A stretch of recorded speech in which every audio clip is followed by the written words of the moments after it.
of AOC. People love Jasmine Crockett. People love Eric Swalwell and the like. And I think that the Democratic Party should put the people out there who the people want. They should put the politicians out there who the people want, who they're asking for, who are meeting the moment with the same energy that they're not asking for AOC. Yes, they are. The people you party with No. The people I party with don't like AOC. Oh, please. No, they don't at all. Well, most people don't. But she's AOC, very far left. Let me tell you why I'm saying that. Something wild just happened, and it's sending shockwaves through the political world. Alexandria Ocasio-Cortez, better known as AOC, just got hit with a takedown no one saw coming. And let's just say, the aftermath isn't pretty. Favorite interviews was when AOC was talking to that lady and she asked her to expand. About Israel-Palestine? Oh my God. Well, I believe absolutely in Israel's right to exist. She just collapsed into herself? It's literally like a fifth grader that didn't study. Look at that incident more through just as an incident. And then they ask you about the subject, or you didn't read the book. Well, it's about Billy and his dog. What people are starting to see, at least in the occupation of Palestine, is...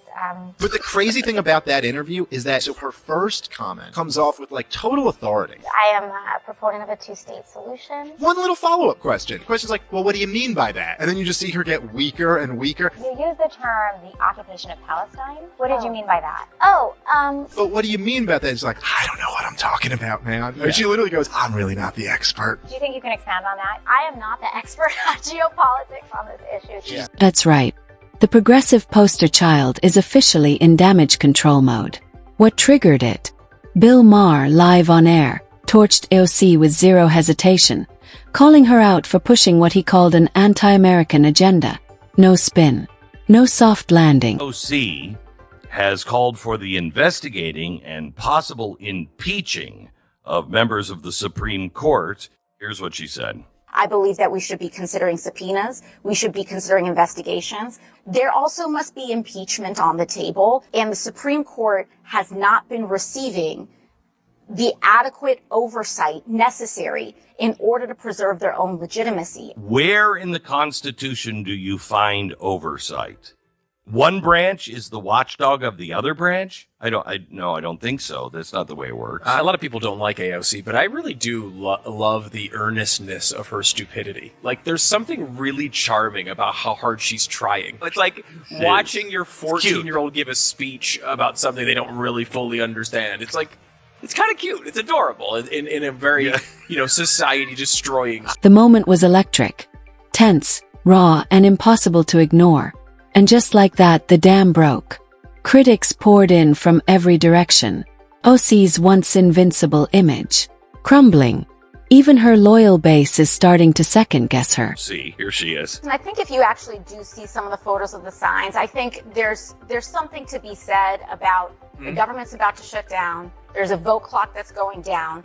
The exits that are normally open in that building were suddenly closed. Suddenly. Pull the fire alarm? So what I'm here to say is that House Administration and U.S. Capitol Police and Jamal Bowman are an active, and he's fully participating and saying there was a misunderstanding. But what I do think is... Hold on. He's active and fully participating in saying that there was a misunderstanding? He was actively... That is not our language. No, he was... What language is that? She is delightfully stupid. I know people don't like her. I understand that. Right. But I just find her just wonderful. She's so... It's open season on AOC. From her flimsy economic takes to her blurry stance on immigration, critics are lining up, and one thing's become crystal clear. She's been ducking the hard questions for way too long. Bill Maher may have lit the match with his on-air takedown, but let's not pretend this fire started with him. The warning signs have been there, especially in those painfully awkward interviews. Remember the infamous Israel-Palestine moment. She backed a two-state solution, then froze like a deer in headlights when asked to explain. It was the political version of showing up to a test completely unprepared.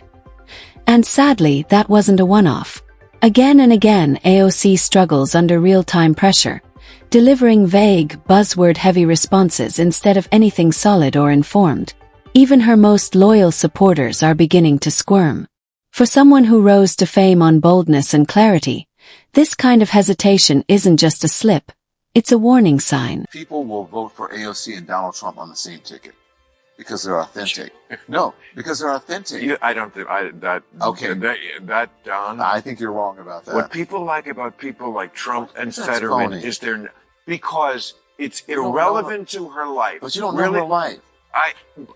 I know that being a gorgeous woman who I wouldn't even know was Hispanic in a city that's has 1 million Hispanics and it does not treat them badly. But that doesn't mean she doesn't struggle. That doesn't mean that she was It set kind down. of it implies it. But that doesn't mean that she was set down in a Hispanic ghetto in the Bronx and had to deal with that growing up, and that she's come from a working class It family. implies that it implies that in some way she's behind the 8 ball because of that, and it's just. After Bill Maher's scathing takedown, the conversation around Alexandria Ocasio-Cortez didn't just shift, it detonated. Suddenly, it wasn't just her opinions being questioned, it was her competence. The awkward pauses, the uhs and ums, the vague talking points, they're no longer brushed off. They're being scrutinized.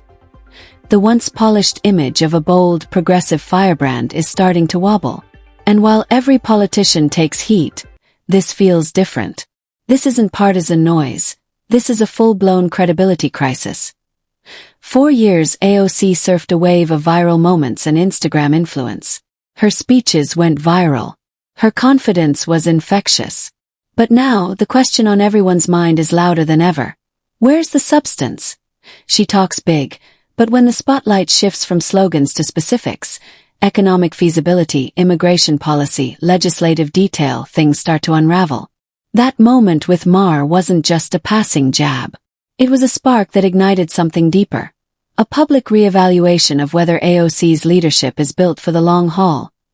Even progressives are starting to ask the hard questions. Her flagship idea, the Green New Deal, has passion, sure.